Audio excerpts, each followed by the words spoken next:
I mean, you know what's happening in your life all the time, but you only see what's happening in other people's lives in their best of times, right? So we just got done, and we talked a little bit about comparison. How do you, whenever you think about comparison, how do you look at someone and define the difference between you're comparing yourself to them versus looking to someone for inspiration? Because you look to people for inspiration and for motivation, but how do you avoid the trap of comparison, and how do you even recognize if you're in comparison? Yeah, I think it's all about are these things productive or destructive? And when you begin to compare yourself to others, you will always find it destructive. It will begin to tear down your self-esteem. It will begin to tear down your self-confidence. It'll begin to tear down your faith. It will be destructive. But whenever you're looking at somebody as a goal, as an inspiration, what you'll find is that it is productive in your life. It causes you to want to be better. It causes your self-confidence, your self-esteem to go up, not to go down. And so I think that is always the way to look at it is what I'm engaging in right now. Because it's good to look at other people. You know, like that's the thing is like you have to look at other people to get good ideas. I mean, creativity comes and inspiration comes when you look at what other people are doing. That's a very good thing when it's done the right way, when it's done for motivation and inspiration and learning and teaching and challenging. That's very good. That will always be productive. But the moment that you begin to feel it being destructive, you know it's not positive anymore. That's how I know it's gone over into comparison. And when I begin to compare and I'm not good enough, I don't have enough, and it begins to give me those feelings, that's going to begin to take me further and further down. So instead of looking at people and me coming up, I look at people and my life goes down. And that's the way that I always know, is this the right thing or not? You know, productive versus destructive. So it really comes down to talking about like identity and like self-confidence, or your self-esteem. Absolutely. I think what does this do inside of me? Does this make me feel better or feel worse? I think it's super simple. Like everybody knows when I look at somebody, do I feel inspired or do I feel uninspired? Like, do I feel like I need to quit and just go home because I'm never going to live up to that. I'm never going to see that.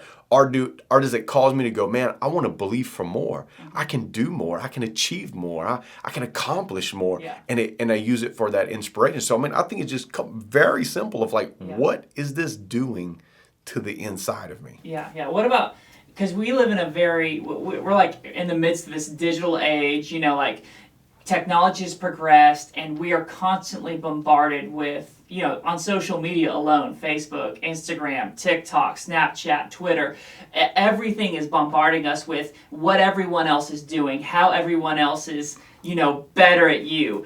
How do we navigate that from like a mental health perspective, from staying healthy emotionally and mentally, from getting sucked into that and, constantly going to social media for our affirmation? Like how do we stay healthy with that? Yeah, no, that's a great question. It's definitely a challenge today because once again, as we said in the video, people are always showing their highlights, right? Yeah. You live with your lowlights, but people only show their highlights, right? I mean, you know what's happening in your life all the time, but you only see what's happening in other people's lives in their best of times, right? You don't get to go in and see the conversations that they're having with their kids or their wife or their spouse. Like you don't get into all of that. They just show you the beautiful family photo on the vacation, and that's what you get to see, and you think, oh, that's there every day. And then there's nothing further, from the truth. And so you have to at least be willing to admit what you're seeing. I'm only seeing people's best things, right? Yeah. And if I got into everything, like I probably wouldn't feel this way. Like they might have a jet and 5 cars and 3 houses and everything else, like everything looks good, but then they're unhappy in their marriage. They're going to bed every night frustrated. All kind of stuff is happening in their life. I don't want a life like that. But so why am I going to sit there on social media, right? And look at like what they have and then start to feel bad about myself because I don't have that. So like I will never allow myself to engage in that because I don't know what their life looks like. Now, what I'm going to do is I'm going to take what I can from people's lives, their strategies, their habits, things that I can pull away, that I can put into my life to make my life better. But I will never go onto social media to look at what somebody has and then to compare what I have versus what they have, because that's not going to take me in the place that I want to go. I'm going to take there and say, man, what did they do to get that?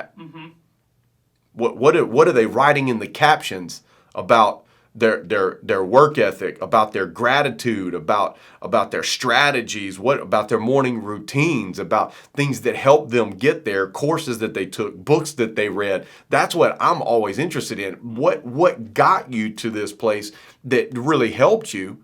Okay, that's what I'm going to take out. I'm not looking at the photo. Yeah. I want, what are your best practices? I'm going to take that and begin to see if those things are going to help me and work in my life. And then sometimes it doesn't, and sometimes it doesn't. Yeah. What about like, because of course social media addiction is a real thing, but people who are addicted to going to avenues like social media to find like how much better everyone else is, and they're addicted to comparison. Yeah. Essentially, like, how do you get out of that? Yeah, here's the thing though. That's dangerous both ways, because when I go to social media for comparison, for affirmation, well, then what happens is when I begin to look at people, I'm like, oh man, my wife is prettier than your wife, and my house is bigger than your house, and my car is nicer than yours. Then it instead of feeling worse, now I just start feeling prideful. Yeah. I start feeling arrogant. I start feeling like I'm better than you.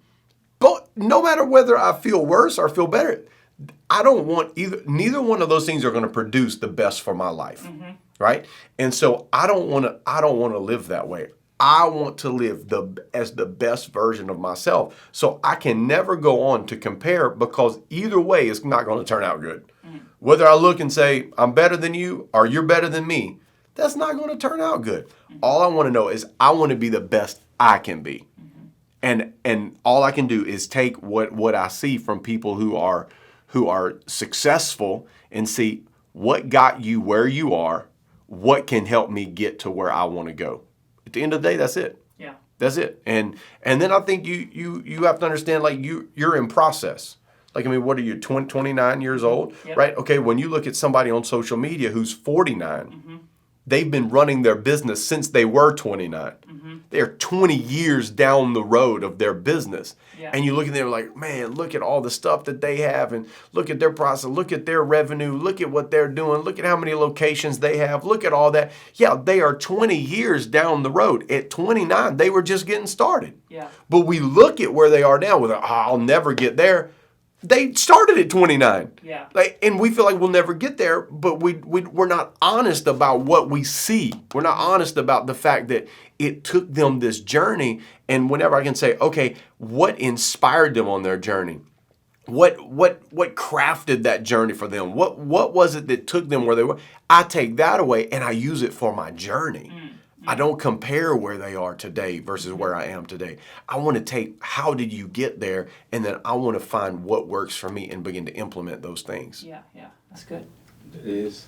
It just reminded me, like, what you just said about, like, I mean, I'm only 22 and you got years, to do the things that you want to do. Kind of like how Gary Vee said, you're just getting started when even if you're like 35, 45. So that just, helps me not to rush my process and look at other people and say, oh, well, they have this right now, like I have to be where they're at now, or I'm behind, because I struggle with that feeling like I'm behind or I'm not where I need to be sometimes. Right. Well, yeah, I think it's two ways. One, it's young in age, but then it's also just young in experience. If you're looking at what you do in filming video, editing video, photography, whatever that is, and let's say you've got 2,000 hours invested in that. Well, whenever you compare yourself to somebody who has been 10,000 hours, right? Wouldn't you expect them to be better? If we just were talking about, common sense, you'd be like, well, yeah, of course. But this is what we do. I compare myself to where they are, and it's like I forget the 8,000 hours that they put in to get there. Yeah. Now, they could be the exact same age as you.